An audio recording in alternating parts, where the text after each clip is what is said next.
जय श्री कृष्ण प्यारे भक्तगणों, स्वागत है आप सभी का आपके अपने चैनल कहानी सुनो में। कहानी सुनो में आज हम श्रीमद् भगवद गीता का 7वां अध्याय सुनेंगे। श्री कृष्ण बोले, हे पार्थ, मुझ में मन लगा करके मेरे ही आश्रय होकर योगाभ्यास करते हुए मेरे स्वरूप का संशय रहित पूर्ण ज्ञान होगा। सो सुनो, वह पूर्ण ज्ञान मैं तुम्हें सुनाता हूँ, जिसके जानने से तुमको इस लोक में और कुछ जानना शेष ही ना रहेगा। सहस्त्रों मनुष्यों में से कोई एक सिद्धि प्राप्ति के लिए यत्न करता है। उन यत्न करने वाले सिद्धों में भी कोई ही मुझे ठीक से जान पाता है। पृथ्वी, जल, अग्नि, वायु, आकाश, मन, बुद्धि और अहंकार, यह 8 प्रकार की मेरी प्रकृति माया है। इस प्रकृति को अपरा, अचेतन अर्थात जड़ कहते हैं। और हे महाबाहो, इससे दूसरी प्रकृति चेतन है, जिसने संपूर्ण जगत धारण किया है। इन्हीं दोनों प्रकृतियों से सब प्राणी मात्र उत्पन्न होते हैं। ऐसा जानो, यह प्रकृतियां हमसे ही उत्पन्न हुई हैं। इस प्रकार जगत की उत्पत्ति और प्रलय का कारण मैं ही हूँ। हे धनंजय, धागों में जिस प्रकार मणि पिरोई जाती है, उसी भांति यह संसार मुझ में ही गुथा हुआ है। मुझसे परे और कुछ भी नहीं है। हे कुंती पुत्र, जल में रस मैं ही हूँ, चंद्रमा और सूर्य में प्रभा मैं ही हूँ, सब वेदों में प्रणव मैं ही हूँ, आकाश में शब्द तथा पुरुषों में पौरुष भी मैं ही हूँ। हे अर्जुन, पृथ्वी में जो सुगंध है तथा अग्नि में तेज मैं ही हूँ। हे पार्थ, संपूर्ण प्राणियों में सनातन बीज रूप मुझको ही जानना। बुद्धिमानों में बुद्धि रूप और तेजस्वियों में तेज मैं ही हूँ। हे अर्जुन, काम और रोग रहित बलवान पुरुषों में बल और पुरुषों में धर्म के विरुद्ध न जानने वाला कर्म मैं ही हूँ। जितने सात्विक, राजस, तामस पदार्थ हैं, वे सब मुझसे ही उत्पन्न हुए हैं, परंतु उनमें मैं नहीं रहता हूँ। ये सब मुझ में है। सत्य, रज, तम, ये तीनों गुणों के प्रभाव से यह सारा संसार मोहित रहता है। इस कारण यह इससे परे मुझ अव्यय परमात्मा को नहीं जानता। मेरी यह गुणमयी और दिव्य माया अत्यंत दुष्कर है। जो मुझको अनन्य भाव से भसते हैं, वे इस माया को पार कर जाते हैं।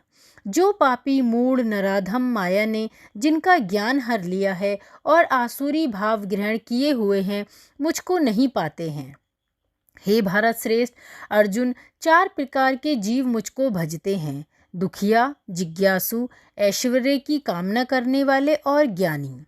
जिनमें मुझे सदा एकाग्रचित और केवल मेरी भक्ति करने वाले ज्ञानी पुरुष श्रेष्ठ लगते हैं, क्योंकि मैं ज्ञानी को अत्यंत प्रिय हूँ और वह मुझको प्रिय है। यद्यपि ये सभी भक्त श्रेष्ठ हैं, तथापि ज्ञानी तो मेरी आत्मा ही है, क्योंकि वह मुझ में ही मन लगाकर मुझको ही सर्वोत्तम गतिमान, मेरा ही आश्रय ग्रहण करते हैं। अनेक जन्म के जन्मांतर ज्ञानी मुझे पा लेता है। ऐसा महात्मा अत्यंत दुर्लभ है, जो सब जगत को वासुदेव में समझे। अपनी अपनी प्रकृति के नियम के अनुसार मनुष्य भिन्न भिन्न काम वासनाओं के अज्ञान में डूबकर उन फलों की चाहना से अन्य देवताओं के अधीन होकर उनकी उपासना करते हैं। हे अर्जुन, जो भक्त श्रद्धा पूर्वक जिन जिन देवताओं का पूजन करना चाहते हैं, उन पुरुषों की उस श्रद्धा को मैं दृढ़ कर देता हूँ। वह इस श्रद्धा से युक्त होकर उस देवता की आराधना करता है, फिर उसको मेरे ही रचे हुए कर्म फल प्राप्त होते हैं। परंतु उन अल्प बुद्धि वालों का फल नाशवान है। देवताओं की आराधना करने वाले देवताओं को मिलते हैं और भक्तजन मुझ में मिल जाते हैं।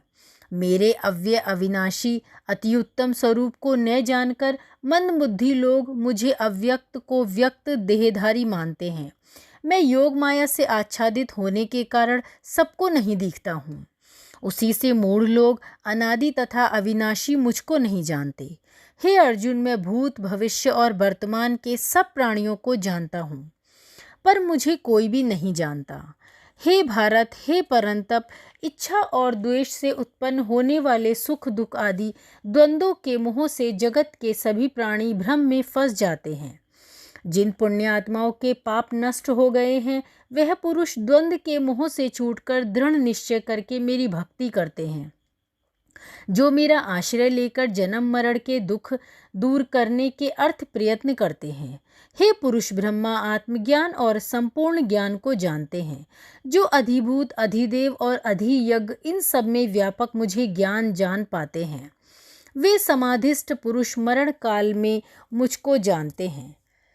इति श्रीमद्भगवद्गीता सूपनिषद सुब्रह विद्या योग शास्त्रे श्री कृष्ण अर्जुन संवादे प्रकृति भेद योगो नाम सप्तमो अध्याय समाप्त। 7वें अध्याय का महात्म्य। श्री नारायण जी बोले, हे लक्ष्मी, अब 7वें अध्याय का महात्म्य सुन। एक पटेल नगर था जिसके शंकुकर्ण वैश्य रहता था।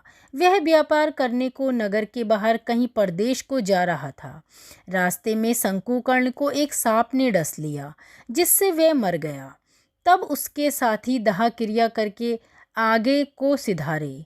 जब लौटकर घर में आए तब उसके पुत्र ने पूछा, मेरा पिता शंकुकर्ण कहाँ है?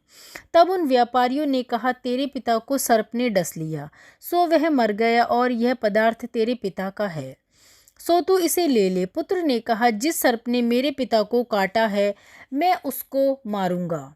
उन व्यापारियों से कहा, चलो वह ठौर मुझे बताओ जहाँ मेरा पिता शंकुकर्ण मरा।